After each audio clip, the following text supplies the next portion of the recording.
Bonjour à tous et bienvenue dans Souvenirs d'écoliers. Aujourd'hui, pour me tenir compagnie pendant une petite demi-heure, j'accueille Léman. Bonjour Léman. Salut Malika.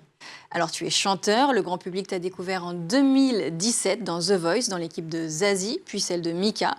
Tu t'étais arrêté à l'époque à l'étape des deuxièmes battles. C'était une grosse déception à l'époque? Ah bah quand même un petit peu, ouais. Mais ça n'empêche que j'ai beaucoup appris et que c'était une expérience assez incroyable de faire ça. Et après, c'est sur les réseaux sociaux que tu as vraiment su te démarquer. On y reviendra.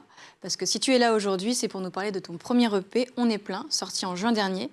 Déjà, qu'est-ce que ça fait de sortir son premier EP? Ah bah ça fait quelque chose. De voir tout ce travail, toutes ces années de travail, et pas que mon travail d'ailleurs, mais celui de beaucoup de mes amis, compilé dans cet objet, c'est émouvant. Est-ce que c'est du stress aussi? Ouais, forcément. Forcément un peu de voir comment, de se poser la question de comment ça va être reçu par le public, etc. Ouais, il y a forcément un peu de stress. Et justement, comment est-ce que c'est reçu? Bah plutôt bien, je crois qu'on est content. Ouais, non, franchement c'est cool, c'est même au-delà de mes attentes, quoi. C'est-à-dire? Bah les retours des gens sont adorables, il y a beaucoup de gens qui me disent qu'ils se retrouvent dans les chansons et je m'y attendais pas parce que moi j'écris juste en essayant d'être le plus sincère possible sur ce que je ressens et je vois qu'il y a... T'as écrit tout l'album? Oui, après j'écris pas tout seul, mais je veux dire aussi bien la musique que le texte. Mais j'essaye en tout cas d'être au plus proche de ce que je ressens moi et je vois ça parle à plein de gens, donc je suis comblé. Est-ce que dans les prochains mois, il y a d'autres projets à venir? Ah ouais, plein de trucs à venir, beaucoup de concerts. Il y en a d'autres qui vont arriver et qu'on va bientôt annoncer, et un album et plein de trucs comme ça. Il y a la maroquinerie notamment le 28 novembre. C'est ça, qui est complète. Ah, bon. Voilà. On l'annonce quand même, mais oui. t'as plus besoin de nous. Et puis après, il y aura une tournée en 2025 dans toute la France. C'est ça. Il y a Lille aussi, un concert à Lille qui est complet, et là, il y a d'autres dates qui vont arriver partout en France. Il y en a déjà une dizaine qui sont annoncées. Et il y en a d'autres à venir en plus. Oui, c'est ça. Bon, on va arrêter de regarder dans le futur, on va plutôt se tourner dans ton passé. Pour commencer, où est-ce que tu as grandi? J'ai grandi dans l'Ain et la Haute-Savoie, à la frontière suisse, quoi.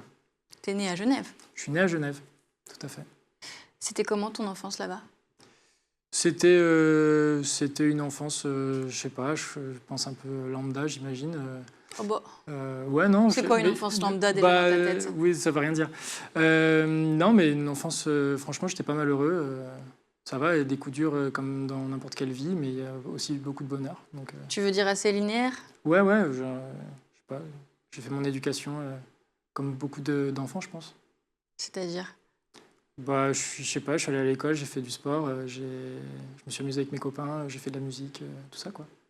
Tu as des frères, des sœurs? J'ai une petite sœur. Alors, quelle relation vous aviez en grandissant? En grandissant, bah, comme tous les frères et sœurs, quoi, on est toujours un petit peu conflictuels, mais ça n'empêche qu'on s'aime beaucoup et que j'ai beaucoup de chance de l'avoir. On est super proches. Avec vous avez combien d'années de différence? On a 3 ans de différence. Ok, donc tu étais censé être un peu protecteur? Ouais, un petit peu. Tu crois que tu l'étais? Toujours. Je sais pas, je pense un petit peu quand même, ouais. En tout cas, aujourd'hui, je crois que je le suis un petit peu. Elle aussi, maintenant qu'on est tous les deux adultes. Vous êtes adulte? Ouais, je veux dire ça comme ça. T'as quel âge? Je le dis pas. Quel âge tu me donnes? Alors là, bien plus jeune que moi. Ah ouais?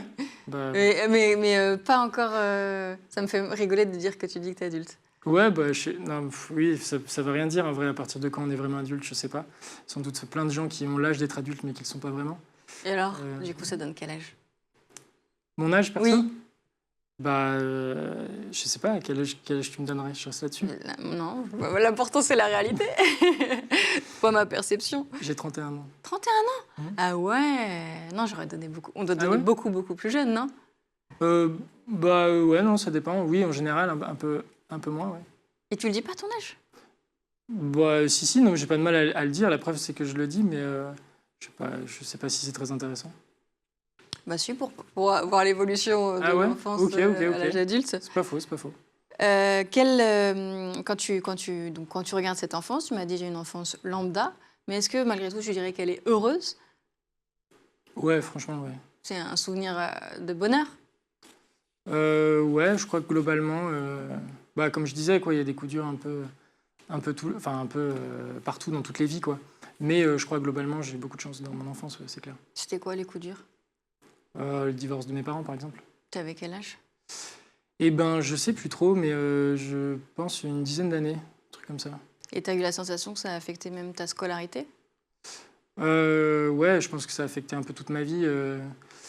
Ma scolarité, ouais, parce que du coup, ils ont divorcé, ma mère est partie, et je suis parti vivre avec ma mère. Donc j'ai changé de région, et c'est là où je T'es suis parti passé vivre où? en Haute-Savoie, du coup, alors D'accord. qu'avant, on vivait dans l'Ain. Donc ouais, c'est un changement de vie quand même. Et puis quand à cet âge-là, tu es en train de te construire et tout, tu perds tous tes copains, tu perds tous tes repères. Franchement, c'est forcément un peu un trauma.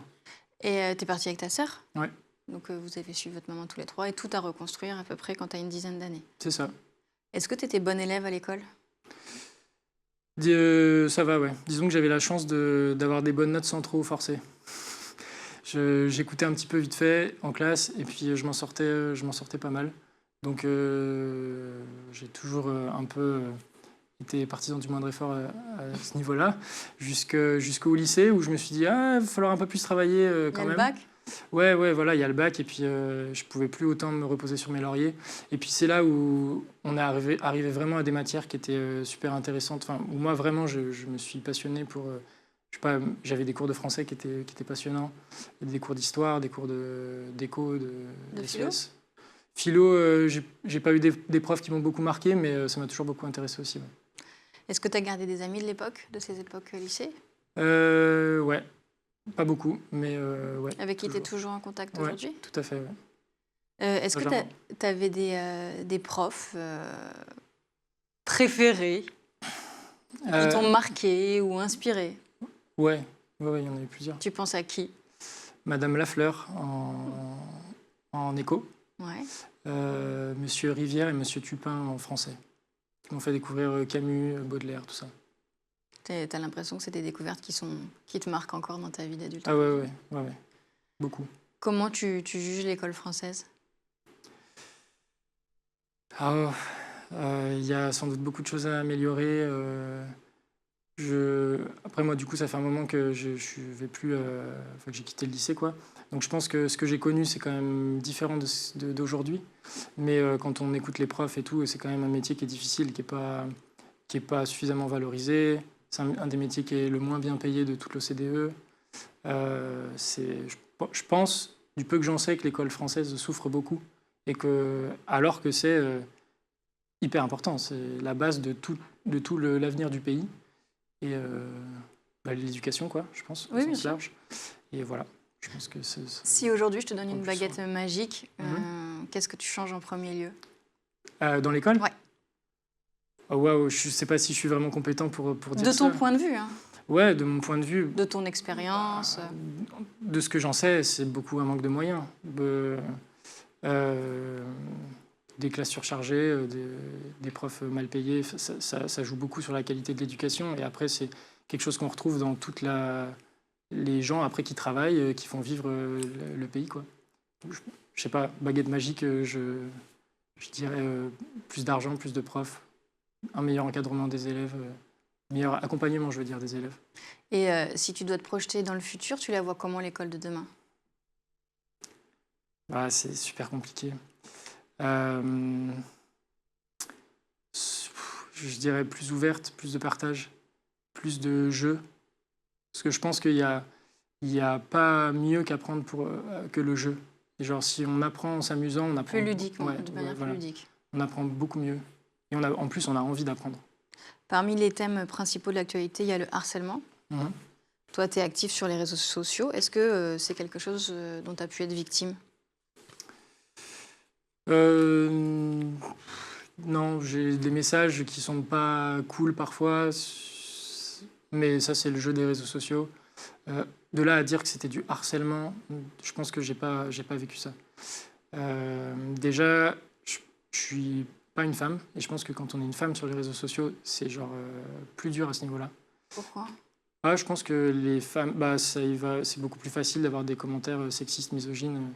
Je pense que Le fait d'être un homme, ça t'a protégé de ça? Ouais, du coup, je ne suis pas exposé à ça. Donc voilà, non, je dirais pas que j'ai subi ça. On a parlé de ton parcours scolaire, maintenant on va parler de ton parcours professionnel. Est-ce qu'avant d'être chanteur, il y avait un autre métier qui te faisait rêver, plus jeune? Footballeur. C'est vrai? Bah ouais. Tu Ouais, jouais au ouais. foot alors? Ouais, En club? quand j'étais petit, je jouais au foot, ouais. Ouais, en club, ouais. Faire du sport, tout ça, les copains, tout ça. Et genre, j'y croyais vraiment et tout, je mettais tout ce que j'avais. Puis après, le lycée, le collège, j'ai découvert la guitare électrique, la musique. Et là, ça a pris le pas Ouais, sur... exactement, sur tout le reste. Et donc la musique est entrée dans ta vie au collège? Ouais, bah, après le divorce de mes parents, je je m'y suis pas vraiment mis à fond tout de suite, mais c'est mon père qui m'a dit ça te dirait pas de faire de la musique, puisque lui faisait un peu de batterie. Et j'ai dit si, de la guitare électrique. Et on est allé acheter une guitare électrique. Et ça a été une révélation pour moi. Ouais. Et tu as commencé comment? Tu as pris des cours ou tout seul chez toi? J'ai pris Enfin, quelques avec ton cours. père? Ouais, j'ai pris quelques cours. Je jouais un petit peu avec mon père, du coup, qui faisait de la batterie. Mais c'est surtout que j'apprenais tout seul avec Internet, quoi. Où je téléchargeais des partitions qui étaient fausses, d'ailleurs. Mais ça me faisait travailler et je faisais que ça de ma vie, tout le temps. Que de la guitare et tout. Et après, j'ai découvert le chant. Et là, c'était. T'avais quel âge quand tu as nouvelle découvert le révélation. chant? Je pense 15-16 ans, un truc comme ça.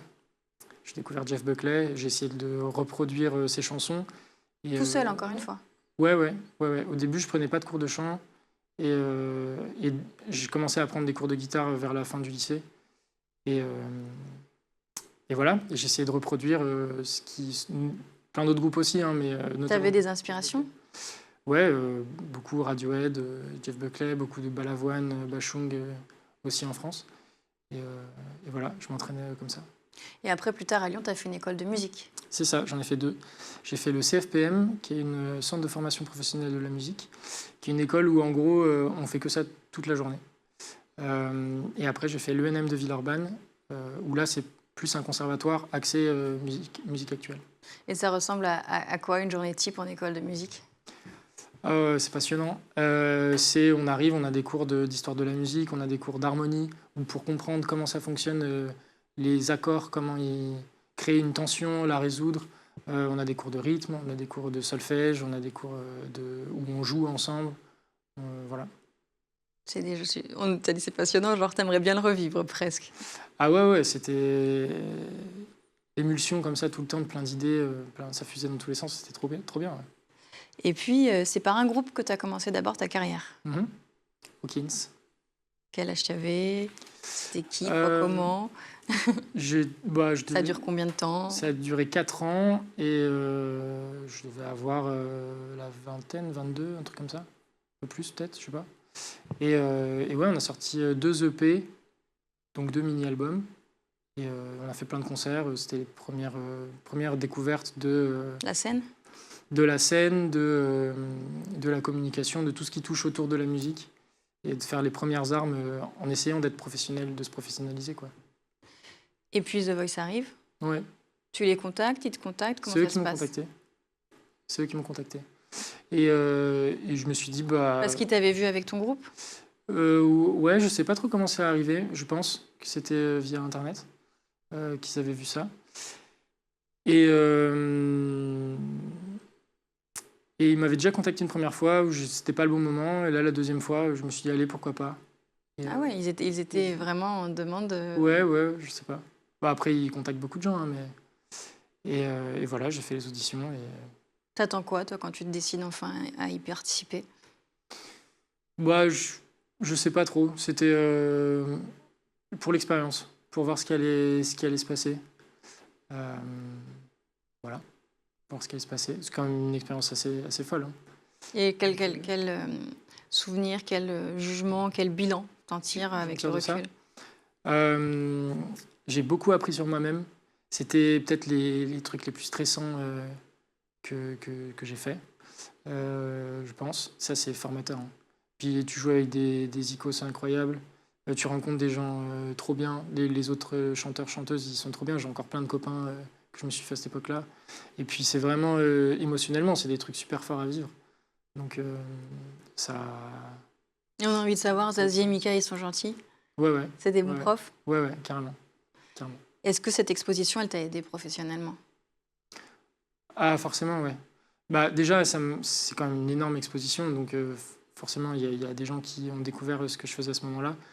Et ça m'a aussi aidé professionnellement en moi-même, je veux dire. Enfin, c'est des conditions tellement particulières de la télé, ça va vite, il n'y a pas le temps. Enfin, il y a les caméras, tout ça, c'est pas du tout la même chose que la scène que je connaissais d'avant. Donc ça forge aussi. Et après, c'est les réseaux sociaux où tu dis, là, il y a un truc à faire. Ouais, je me dis plutôt, j'ai envie de m'amuser. Je vais faire des conneries, des chansons, quoi, des reprises, des trucs comme ça, un peu marrants. Où je vais reprendre, je sais pas, Baby Shark, par exemple, ou Metallica ou ukulélé, ou des trucs comme ça. Voilà, des trucs un peu décalés, mais en le faisant sérieusement. J'essayais de faire ça le plus qualitativement possible avec ce que je savais faire et le matériel que j'avais. Et voilà, faire des petites blagues. Et aussi le fait peut-être que tu sois engagé. Ouais, bah, c'est deux choses différentes. Engagé, c'est plutôt sur mes chansons perso. Ouais. Voilà. Parce que j'ai essayé de voir ce qui a fait que tu sors du lot à un moment donné. Bah, il y a eu La Danse des Canards avec cette histoire de reprise, où toujours dans mon délire de faire des blagues, il y a eu notamment cette blague-là qui a bien marché, où j'ai repris La Danse des Canards, qui est quand même une chanson géniale mais débile, et que j'adore cette chanson. et voilà, d'en faire quelque chose de dramatique, ça me faisait beaucoup rire. On regarde un petit peu justement. Allez. C'est la danse des canards qui, en sortant de la mare, se secouent le bas des reins et font coin coin. Et pour que tout le monde se marre, remuer le popotin en faisant coin coin. C'est la danse des canards qui, en sortant de la mare, se secouent le bas des reins et font coin coin. Et avec beaucoup d'entrain, remuer le popotin en faisant coin coin. Et après, c'est grâce à cette chanson que tu as signé ton EP en label. Non, je crois que La Danse des Canards est sortie au moment de la signature, donc on avait déjà été contactés, on était déjà en train de discuter c'était avec une autre chanson, c'était avec ma chanson On attend, que je crois que le label a bien aimé. Ça a été un petit coup de buzz pour toi, en fait, au final, en plus de la signature qui était déjà faite. Tout à fait. Tu te souhaites quoi dans un futur plus ou moins lointain ? De faire de la musique et d'être dans les meilleures conditions possibles pour la faire. Franchement, moi, Tu te fixes des objectifs ? Ouais, forcément. Mais évidemment, de faire plein de concerts, de remplir des super salles, de vivre... Il y a une salle qui te fait rêver ? L'Olympia, ça me fait rêver, par exemple. Mais il y en a plein d'autres. La Cigale, il y en a plein d'autres. Le Transbo à Lyon. Les Nuits de Fourvière à Lyon, comme festival. Et il y en a plein d'autres que j'oublie. Mais évidemment, il y a ça, mais je crois que le truc véritablement qui m'intéresse profondément, c'est la musique. Et voilà, tout ce que je rêve, c'est de pouvoir faire ça toute ma vie, d'avoir la possibilité de le faire et de le faire le mieux possible avec des gens que j'aime et avec qui je travaille. Voilà. C'est tout ce que je te souhaite. Bah, c'est trop gentil. Merci d'avoir pris le temps de répondre Merci à nos questions. C'est déjà la fin de l'émission. Merci d'avoir partagé tous tes souvenirs avec nous. Et nous, on se retrouve très vite sur School TV pour un nouveau numéro de Souvenirs d'écolier.